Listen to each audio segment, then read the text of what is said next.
bod chi gyd yn iawn ac yn cadw'n saff ac yn iach yn y cyfnod hollol od yma i ni ynddi ar hyn o bryd. Gobeithio hefyd eich bod chi gyd yn hunan yn ysu adre, fel ydw i, drychwch, fi gytre, hwn i'n hartre fi, dyma ngardd i, ni gyd gytre yn cadw'n saff, gyda fy nheulu bach fan hyn, gyda fy ngŵr a fy merch fach chi. Wel, croeso i Teams Drama, achos o'n i'n meddwl bod i'n hen bryd i ni greu tîm le allwn ni fod yn greadigol ac yn ymarferol, gobeithio ar rhannu'n gwaith ni fan hyn. Wrth feddwl am bach thema i wneud, nes i feddwl am yr holl bethau sy'n digwydd dyddiau yma. A beth dath yn amlwg i fi yw'r sawl enfys yma i ni'n gallu gweld yng nghartrefi pob un dyddiau yma. Dyma fy enfys i, fel ych chi'n gallu gweld fan hyn, dwi wedi creu un anferth mas fan hyn, mas o sialc. Gobeithio bod yna enfys yn eich cartrefi chi hefyd i gefnogi'r holl gweithwyr allweddol yma sydd dyddiau yma, yn enwedig falle pobl sy'n gweithio yn yr ysbytau ac ati. Felly'r thema yw draw dros yr enfys. Thema addas yn y marn i, oherwydd beth gwell allwn ni drafod na 7 lliw lliwgar. Mae gen i goch, oren, melyn, gwyrdd, glas, indigo a fiolet. Felly, mae gen i 7 lliw. Mae hwnna'n golygu fi gyda chi 7 tasg i'w wneud, neu 7 her. Mae eisiau chi feddwl am y lliwiau yma. 1 i bob tasg. Er enghraifft, os ni'n meddwl am goch, beth sy'n dod i'ch meddwl chi wrth feddwl am goch? Oes na rhyw berson penodol? Oes na rhyw ddigwyddiad penodol? Oes na rhyw leoliad penodol? Neu oes na rhyw deimlad penodol yn dod i'ch meddwl chi?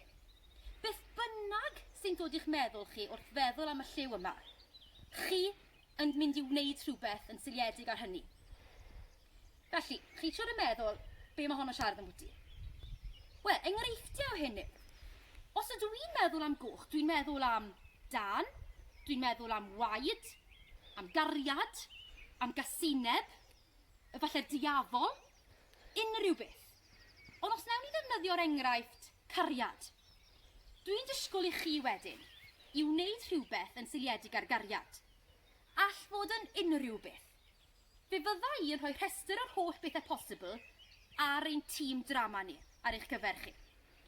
Os ydych chi'n berson hyderus, mae croeso i chi wneud fideo'ch hunan fel dwi'n ei nawr, fe allwch chi dynnu lluniau'ch hunan, fe allwch chi wneud unrhyw beth.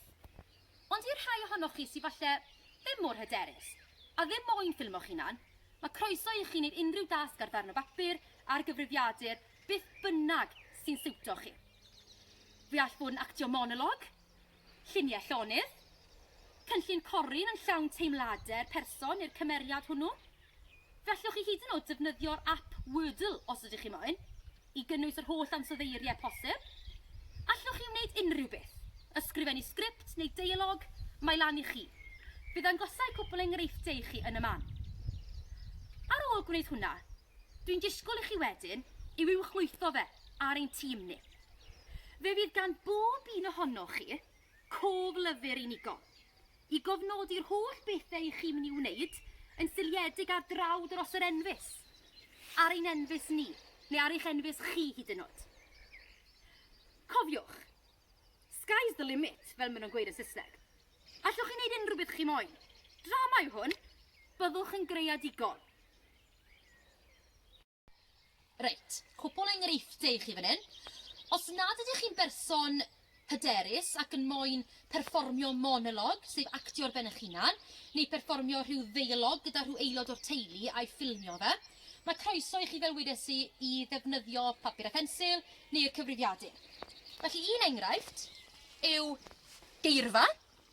Allwch chi fod yn rhoi beth bynnag sy'n dod i'ch meddwl chi wrth feddwl am y lliw yn y canol, a llenwi'r daflen gyda'r holl eirfa sy'n dod i'ch meddwl chi wrth feddwl am y lliw, neu'r digwyddiad neu'r person neu beth bynnag.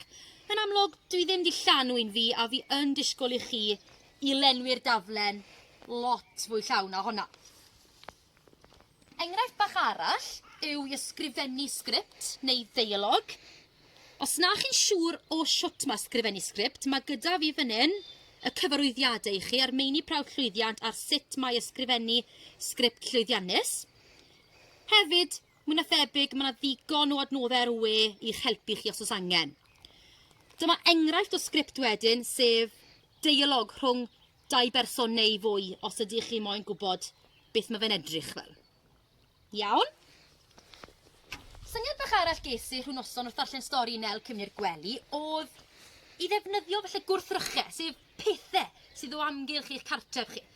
Beth am fynd o amgylch i'ch cartref chi i ddod o hyd i'r holl bethau sy'n perthyn i'r lliw rydych chi'n gweithio arno fe, a wneud rhyw math o brosiect neu wneud rhyw math o gywaith allan ohonyn nhw. Gnewch rhyw berfformiad yn seiliedig ar yr adnoddau hynny.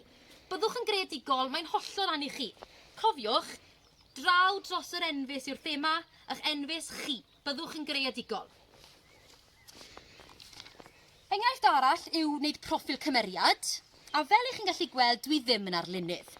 A fi wir yn gobeithio fydd eich proffil cymeriadau chi yn well na ni. Defnyddiwch y cyfrifiadur os chi moyn, mae'n hollol ran i chi, ond bod angen yr holl wybodaeth arno ni. Mae angen ddo fod yn llawn gwybodaeth am y cymeriad sy'n dod i'ch meddwl chi.